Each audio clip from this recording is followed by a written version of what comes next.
വയനാട് പുനരധിവാസത്തിനായുള്ള ടൗൺഷിപ്പിൽ ഉത്തരവിറങ്ങി. ചൂരൽമല മുണ്ടക്കൈ ദുരന്തബാധിതർക്കായുള്ള ടൗൺഷിപ്പിനാണ് ഉത്തരവിറങ്ങിയത്. ഏകോപനത്തിന് 3 സമിതികൾ ഉണ്ടാകും. പദ്ധതി നടത്തിപ്പ് ഊരാളുങ്കൽ സഹകരണ സംഘത്തിന്. കൂടുതൽ വിവരങ്ങളുമായി പ്രജിത് മോഹനൻ ചേർന്നുണ്ട്. പ്രജിത്ത്, എന്തൊക്കെയാണ് മറ്റ് വിവരങ്ങൾ? വിഷ്ണു, ഇറങ്ങിയ ഉത്തരവിൽ ഈ വയനാട് ടൗൺഷിപ്പ് പദ്ധതി നടത്തിപ്പിനായി 3 സമിതികൾ രൂപീകരിച്ചിട്ടുണ്ട്. 1 മുഖ്യമന്ത്രിയുടെ നേതൃത്വത്തിലുള്ള വയനാട് പുനർനിർമ്മാണ സമിതി, 2 മുഖ്യമന്ത്രിയുടെ നേതൃത്വത്തിൽ പ്രതിപക്ഷ നേതാവും പ്രമുഖ സ്പോൺസർമാരും ഉൾക്കൊള്ളുന്ന ഉപദേശക സമിതി, 3 ചീഫ് സെക്രട്ടറി ചെയർപേഴ്സൺ ആയിട്ടുള്ള ഏകോപന സമിതി. ഇങ്ങനെയാണ് ഈ 3 സമിതികൾ വന്നിരിക്കുന്നത്.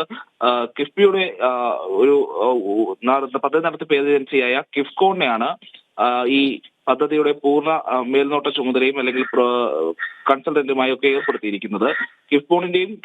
കിഫ്ബിയുടെയും കിഫ്കോണിന്റെയും കീഴിലാണ് കരാർ നടത്തിപ്പുകാരായി, അതായത് പദ്ധതി നടത്തിപ്പിനായി ഊരാളുങ്കൽ ലേബർ കോൺട്രാക്ട് കോഓപ്പറേറ്റീവ് സൊസൈറ്റിക്ക് കരാറും നൽകിയിട്ടുണ്ട്. എന്തായാലും കഴിഞ്ഞ ദിവസങ്ങളിൽ നടന്നിട്ടുള്ള ചർച്ചകളുടെയൊക്കെ അടിസ്ഥാനത്തിലാണ് ഇത്തരത്തിൽ ഉണ്ടായിരിക്കുന്നത്. എന്തായാലും ഈ വയനാട് ടൗൺഷിപ്പ് നിർമ്മാണത്തിന് സ്വതന്ത്ര എഞ്ചിനീയറും ഓഡിറ്റർമാരും എന്ന് തുടങ്ങിയിട്ടുള്ള ഗുണമേന്മ ഉറപ്പാക്കൽ സംവിധാനം, ഒപ്പം ഈ മേപ്പാടി ഉരുൾപൊട്ടൽ ബാധിതരുടെ പുനരധിവാസത്തിനായി ഈ സർക്കാർ ടൗൺഷിപ്പിൽ പുറത്ത് താമസിക്കാൻ ആഗ്രഹിക്കുന്ന ഉരുൾപൊട്ടൽ ബാധിതരായിട്ടുള്ള കുടുംബങ്ങൾക്കും വിലങ്ങാട്ടെ പുനരധിവസിപ്പിക്കേണ്ട ദുരന്തബാധിത കുടുംബങ്ങൾക്കും മാത്രമായി 15 ലക്ഷം രൂപ അനുവദിക്കാനും ഇപ്പോൾ സർക്കാർ അനുമതി ആയിട്ടുണ്ട്.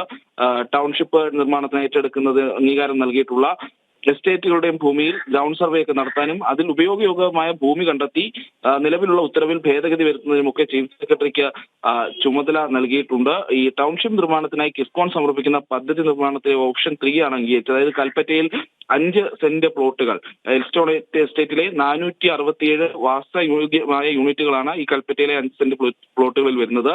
നെടുമ്പാലയിലാണെങ്കിൽ 10 സെന്റ് പ്ലോട്ടുകൾ, 226 പാർപ്പിട യൂണിറ്റുകളാണ് ഇവിടെ ഉണ്ടാകുക. അങ്ങനെ ഏകദേശം പദ്ധതി ചെലവ് 632 കോടി രൂപയായിട്ടാണ് ഈ ഉത്തരവിൽ പറയുന്നത്. ടൗൺഷിപ്പ് നിർമ്മാണത്തിന് സ്പോൺസർഷിപ്പ് പ്രകാരം ലഭിക്കുന്ന തുക സ്വീകരിക്കുന്നതിനും മറ്റ് പദ്ധതിക്ക് ഉപയോഗിക്കുന്നതിനുമായൊരു ബാങ്ക് അക്കൗണ്ട് തുറക്കാൻ വയനാട് ജില്ലാ കളക്ടർക്കും ഇപ്പോൾ അനുമതി നൽകിയിട്ടുണ്ട്. ശരി, അജിത്താണ് വിവരങ്ങൾ നൽകിയത്.